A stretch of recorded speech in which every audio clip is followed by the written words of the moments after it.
But it's not just Elon Musk. It's not just Twitter. It's happening all around. Young people, men in particular. March, why'd they crop it like that? March, don't even come in here. Don't even come in here and be like, why did they crop it like that? Don't start with me, March. You fucking wobbled this shit the whole time. No, I'm just kidding. I don't really.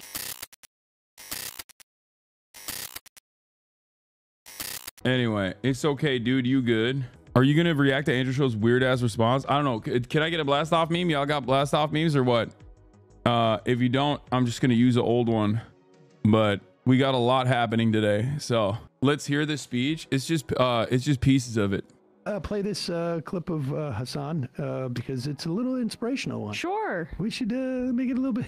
I'm not gonna lie. I looked back at my speech and I cringe. I'm so terrible at giving public speeches. I need to get better at it. I need to work and get better at giving public speeches. This is funny. All right, I'll use this one. Russell Brand. We may have to replay the Hasan clip after that. Hasan went to Cambridge, not the one in Massachusetts, but the one over on the other side of the pond, as it were. Here we go. We blasted off. He quoted Michael Brooks too. Maybe we should play. Let's play both these clips. Hasan is there. I love that he did the professor look too. I mean, he knew what to wear for this kind of event. Like, he's nearing a tweed jacket there. It's not quite tweed, but The master of public speaking is the gay redhead interlocutor who owned you in the marketplace of ideas with facts and logic. Yeah, your speech was good. You just ended weirdly. very professorial, Hasan. I like it. Is amazing that they have sport coats like that you can actually get around. The guy's massive. Yeah, he's tall. His arms. Glaze. I can't believe it's loose around the arms. Go Why ahead. don't you calm down over there? And I stand before you following the footsteps of intellectual giants as nothing but a simple man who understands right from wrong. And sometimes that's all that matters. In the words of my friend, the late great Michael Jamal Brooks, there's nothing complicated about apartheid. The morality of it is clear. If the roles were reversed and a captive Jewish population of 5 million people were being systematically sieged and dominated, everyone would understand what's going on. Its ancestral lands being destroyed, everyone would understand what's going on. So in his words, it's not a complex issue. It's super simple. It's the most powerful country in the Middle East. It's backed by the United States, the most powerful country on the planet, and it acts on another population of people with total impunity and is never held accountable for anything. Well, I guess some things are changing in that regard, and we'll get to that in a little bit. But there is no symmetry in this relationship, period. That's what Michael Jamal Brooks said. So I see no need for obfuscation, no arguments for complexity, no reasoning. What is happening with the camera, Marge? Goddamn. For preemptive. Israel is and its inception was a violent one with the 700,000. Did you really write this speech a day before, like you were saying? If so, that's amazing. Dog, I didn't write the speech the day before. I wrote it on the car ride up. And my Oxford speech, I also wrote on the car ride up as well. Gave birth to a settler colonial entity that continues to dominate the lives of more than 5 million Palestinians under its occupation, totaling 15 million Palestinians around the globe that are permanently displaced. Its demographic concerns is good for him, citing Brooks. I saw the stream live. It was like this. Yeah. Like that. Many people have watched that clip of Michael Brooks saying that. And Hasan went on to basically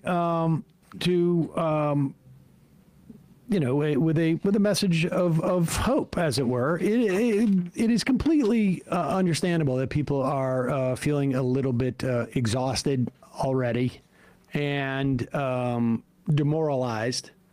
And but there's plenty of examples in just the U.S. history alone of times that were even more despairing than we should now. And in many ways, we have more mechanisms for people to influence outcomes of things like happen with our government. And so here's Hasan wrapping up at Cambridge.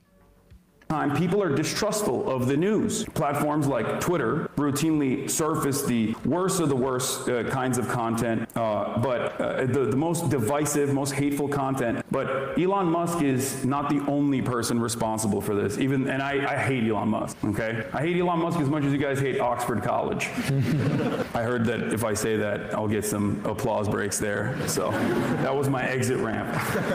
But it's not just Elon Musk, it's not just Twitter. It's happening all around. Young people, men in particular. March, why'd they crop it like that? Don't even come in here. Don't even come in here and be like, why did they crop it like that? Don't start with me, March. You wobbled this the whole time. No, I'm just kidding. I don't really care. Who don't have much education or literacy skills with no hopeful prospects of the future are being propagandized by waves of right-wing influencers who have never had megaphones this loud. Although this issue most often gets brought up in the context of the 2024 election and Donald Trump, there's more to this. I think it's important to connect it to Palestine as well. These are forces who want to normalize the current levels of violence and to convince people that actually it's good to be this.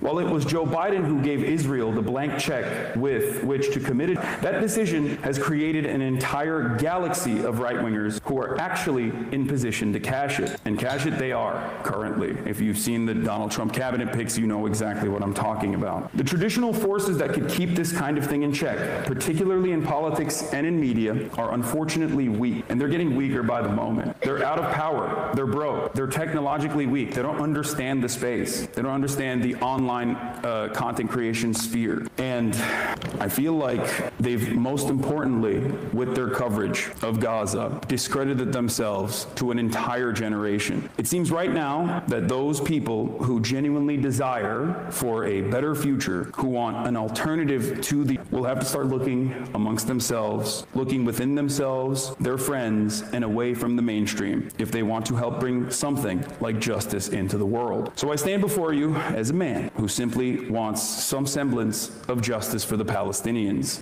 I urge you not to lean into nihilism and succumb to helplessness, because you do not need the academic pedigree to know right from wrong. All you need is your moral compass. As someone who has seen the Palestine question evolve over my past 10 years of public advocacy, I never would have imagined international organs demand legal restitution from America's most valuable asset. After all, there are decades where nothing happens, and there are weeks where decades happen. Thank you. Good for him. That's great. It's great. Hasan is getting more coverage, more attention. Him being on PodSave, him going on with CNN and pissing off Bakari sellers. Yeah, people are telling me that like there's like older people now, you know what I mean? There's older people watching. I gotta change my rhetoric a little bit. There's like unks and aunties and grandmas and grandpas watching now. I didn't even watch that. I was like, this will put my blood pressure way too high. But your coverage of Syria has been awful and very disappointing. Wait, what? Why? I can't win with these people, because I feel like if I were to take the Turkish government's line, they'd be like, Hasan is a Turkish agent. Okay, Hasan is a Turkish agent, and he's defending the Turkish government's interventions. You know what I mean? Like, there's not a point where you're making the rebels seem like good guys. No. What? Yeah, I think once again, as always, when I have these when I talk about these things, considering that like virtually every single angle here is just bad, and the people in Syria are the ones who are victim to it no matter what. You know, there is no world where I can get anybody. No one is going to be happy. There's people who are just straight up like, oh yeah, I'm an Assadist, and I think you're not giving adequate respect to the Ba'athist legend, okay, the Lion of Damascus. And then there are other people who are like, no, you don't understand. These are actually reformed agents, and the Free Syrian Army is actually super sick. And Turkey's interest in stabilizing Syria and is actually liberatory in nature. Yeah. Anyway. Yeah, everybody knows the real terrorists are the student protesters on college campuses, okay? That's my only position, is that if you're a student protester on a college campus, you're the real terrorist. and also Hamas. Those are the only ones. Those are the only bad guys in every story. Okay, understand. Themasius with a playlist. Okay, thank you, Themasius. Old heads glazing Hasan. Okay, enough. We've watched enough glaze videos, I think. What is this? I have trouble viewing the video. Did you see this segment from? Yeah, people like the pod save appearance. Showed my parents your healthcare CEO video last night. They love the refresh takes. They left the U.S. for Canada in the 90s because of predatory practices in medicine. Anyway, so you only defend Muslims? What? Why don't you talk about non-Muslims being massacred by Muslims? Do you feel bad about Palestinian Muslims? And what about non-Muslims who suffer because of Muslims? Dude, we got some real weirdos in the chat, dude. We got some real crazy heads in here today. What about non-Muslims being harmed by Muslims? What are you talking about, dude? Are you okay? Like, who do you think is going to suffer the most in if the former Al-Qaeda heads are ruling the country of Syria? It's going to be non-Muslims. It's going to be like non-Sunni Muslims. Syria is a very diverse country at the end of the day. There's like Christians, there's Kurds, there's like there are all these different groups. There's Shias, there's all these different groups that you know, might not have such a great time under the rulership of Al-Qaeda. Oh, this clip was wild. They stream sniped her on the highway. What is this? W Hasan? Going on Hasan streams, I always get in so much trouble, right? But like, it doesn't really bother me too much. I actually find it quite interesting that like he has so much motion and so much pull. W motion. Like, to me, it's like, if I really didn't like someone, I wouldn't be posting about them all the time or following what they're doing or like being obsessed with them. You know, it's weird. You know, people really just be like all up in his business. Chat is just like, they're silly. Are they yapping? No, it's just like they're just yapping. And I'm telling you, like, fuck Hasan. because like if you look at like the internet, like a lot of the internet paints Hasan as like this bad. Chat is just like, Chat is so silly. funny because it's like so much motion but so many bad takes. It's like half the chat is like W Hasan, and then the other chat is like he's a lol cow.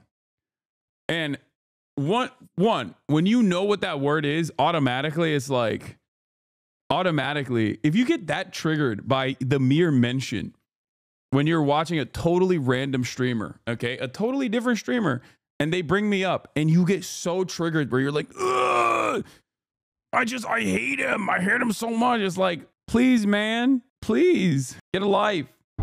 Are they yapping? no, it's just like They're just yapping. And I'm telling you, like, because like if you look at like the internet, like a lot of the internet paints Hasan as like this bad guy, and I don't see him that way, right? And then I hang out with him in public, and like people genuinely love him. Mm-hmm. He's cool. Like, love him. But if Yeah, I mean that's it. Like my haters are very active, and the more we spend time online, the more like these weirdos get motion. But you see what it's like. You see what it's like when you when a hater is out and about in the real world, when they're like behaving in the way that they would online, but in the real world, and you're like, oh, ew. Watch the 30 seconds after that clip, Lamau. I don't care. But it's like my real world experiences are very different. I got off the plane. Here, I'll give you an example. I get off the plane. I am about to leave. I'm about to exit customs, and someone comes up and they're like, "Oh my God, I would love to take a photo with you." It was a Mexican chatter, right? And she was super stoked to see me. Then I go to the coffee shop at LAX. Okay, I go to the coffee shop at LAX.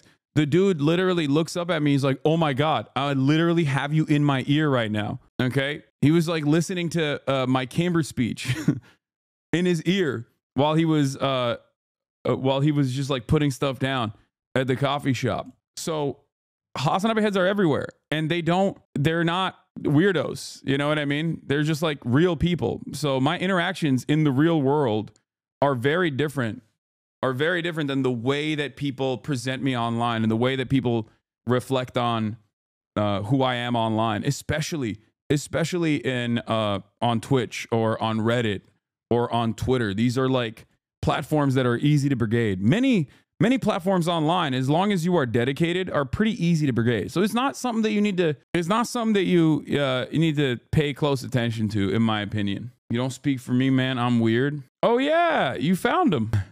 There it is. God damn, y'all found him quick. That's crazy. But yeah, Hasan Piker on Pod Save America was amazing. Bro was cooking this week from a week ago, and now I'm at Hasan the Hun. Holy shit. Yeah. Yeah, the only time I've ever had like haters in the wild are pre-scheduled events where they like openly talk about infiltrating it. It's usually just like fans. And even the haters overall, like, they're pretty normal. They're even like, I mean, the haters overall in their reaction to me in person are not as like, sometimes they'll be sweaty. They'll be sweaty when they're like in the moment, in the pocket, when they want to be like, yeah, I'm going to get them. But like, you know, it's not like a terrifying experience. Aren't you going to be late to Oxford? When are you flying out, big bro? Yeah. Oh my God.